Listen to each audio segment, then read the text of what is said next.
Magandang gabi po, Luzon, Visayas at Mindanao.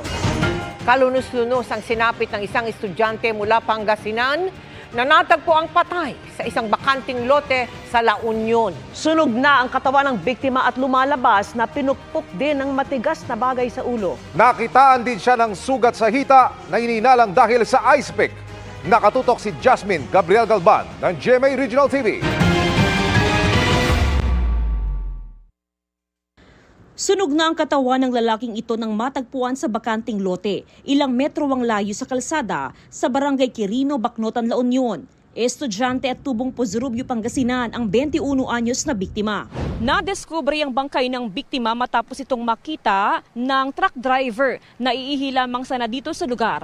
Ayon sa pulisya, hapon ng July 1 nang magpaalam ang biktima sa kanyang magulang bago umakyat ng Baguio kung saan siya nag-aaral. Alas 8 ng umaga ng July 2 nang matagpuan ang kanyang bangkay. Hindi pa malinaw kung paano napadpad ang biktima sa Bacnotan.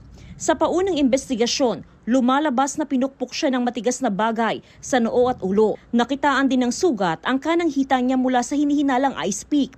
Inaalam ng otoridad kung patay na o buhay pa ang biktima bago sunugin. We are encouraging yung parents na mag-conduct ng autopsy kasi para malaman natin yung talagang cause of death ng victim. Bagamat may person of interest na ang pulisya at motibong tinututukan, hindi muna sila dinetalye. 3 lugar yung titnan namin, Baguio, Pozorubio, and dito sa La Union.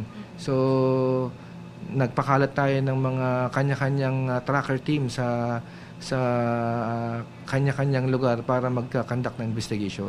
Mula sa GMA Regional TV at GMA Integrated News, Jasmine Gabriel Galban, nakatutok 24 oras.